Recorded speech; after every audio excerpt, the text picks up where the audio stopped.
ہماری پہلی تخلیق ہوئی تھی عالم ارواح میں، الارواح جنود مجندہ، لشکروں کے لشکر تھے۔ آدم سے لے کر آخری انسان جو دنیا میں پیدا ہوگا قیامت تک، سب کی ارواح عالم ارواح میں پیدا کر دی گئی۔ وہاں عہد لیا گیا، الست بربکم قالوا بلا، کیا میں تمہارا رب نہیں ہوں، مالک نہیں ہوں؟ ہم سب نے عہد کیا تھا، کیوں نہیں؟ شہید نا، ہم گواہ، یہ عہد الست۔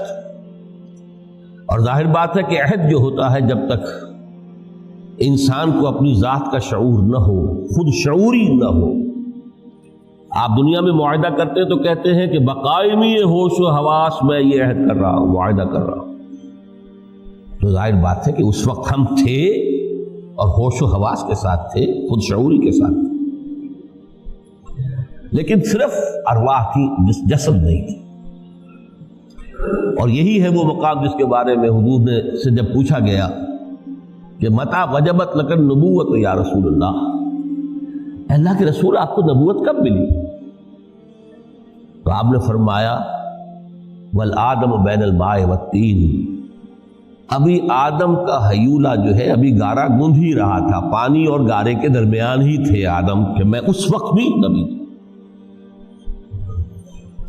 عالم خلق کا ابھی آغاز نہیں ہوا، ابھی عالم ارواح میں بھی جو تمام ارواح ہیں وہ اپنی امتیازی شان کے ساتھ ہے۔ روح محمدی صلی اللہ علیہ وسلم، جس سے اگر نور محمدی کہیں تو غلط نہیں ہے، اس لیے کہ ارواح کا جو مادہ تخلیق ہے وہ نور ہے، جیسے فرشتوں کا مادہ تخلیق نور ہے۔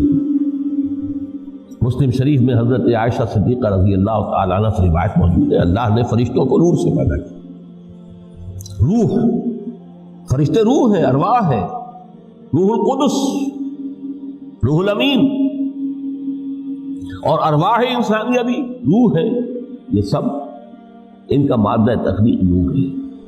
اس وقت ہم پیدا کیے گئے، صرف ارواح کی شکل میں ہم سے عہد لیا گیا اور پھر سلا دیا گیا۔ یہ پہلی موت تھی جو ہم پر وارد ہوئی ہے اس دنیا میں آنے سے پہلے،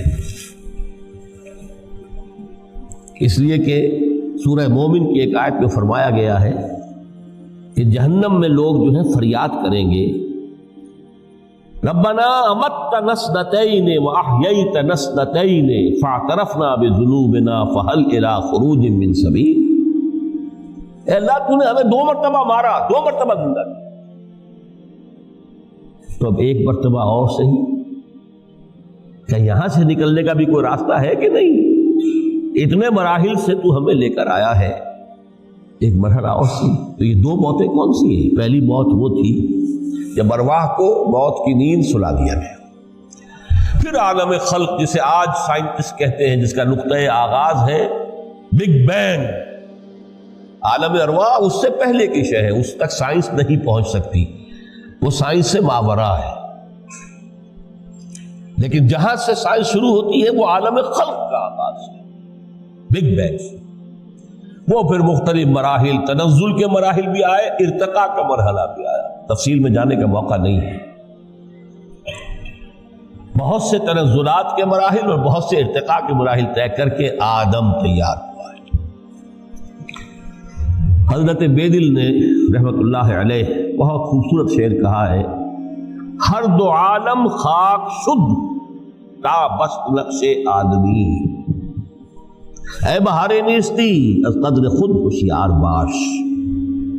یہ پوری جو بھی کائنات کا جو سلسلہ شروع ہوا، بگ بینگ، اور بہت بڑے بڑے جو ناری کرے تھے جن کی کہ حرارت کا جب تذکرہ کرتے ہیں سائنسدان تو ٹریلینز اینڈ ٹریلینز آف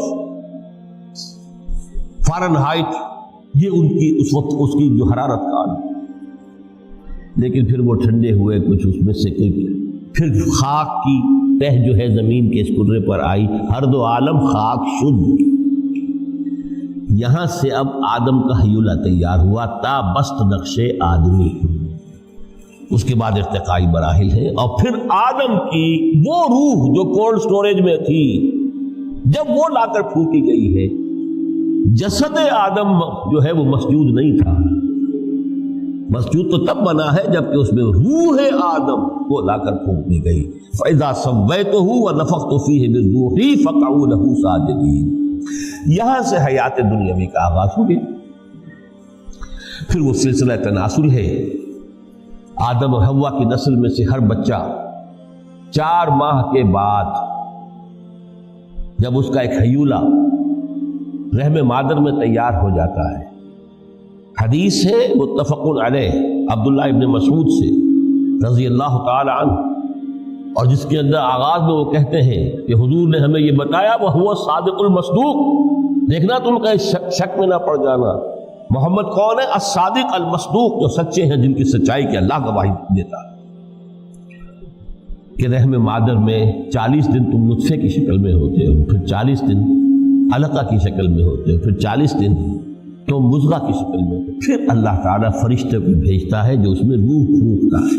وہی عمل جو آدم کے جسد حیولہ کے ساتھ ہوا تھا، ہر ابن آدم اور بنت آدم کے لیے وہی عمل ہے کہ جو رحم مادر میں 4 مہینے کے بعد دہرایا جاتا ہے. یہاں سے حیات دنیاوی شروع ہوئی. پھر موت، یہ دوسری موت ہے. اب پہلی موت تو وہ تھی، لیکن دوسری موت یہاں سیپریشن ہو جائے گی. جو زمین سے آیا تھا تخلیقی مادہ، وہ جسم میں زمین میں گیا، گل سڑ کر ختم ہوا. جو وہاں سے روح آئی تھی وہ اس زمینی وجود کا جو لب لباب ہے، جان، نفس، اس کو لے کر اپنے ساتھ، اور وہ جائے گی عالم بالا. پھر یہ ایک وقفہ ہے، پھر بعث بعد الموت ہے. تو احیاء بھی 2 ہو گئے. ایک مرتبہ پہلی موت کے بعد زندہ کیا اس عالم میں، آنکھ کھلی اس عالم میں ہماری، یہ پہلا احیاء تھا. کیف تکفرون باللہ وکنتم امواتا فاحیاکم ثم یمیتکم ثم یحییکم ثم الیہ ترجعون. دوسرا احیاء وہ ہوگا قیامت کے دن، بعث بعد الموت، اور پھر اس کے بعد وہ زندگی ابدی زندگی ہے، ہمیشہ کی. یہ تصور سامنے رکھیے. تو یہ جو تھوڑا سا وقفہ، یہ تو زندگی بہت طویل ہے.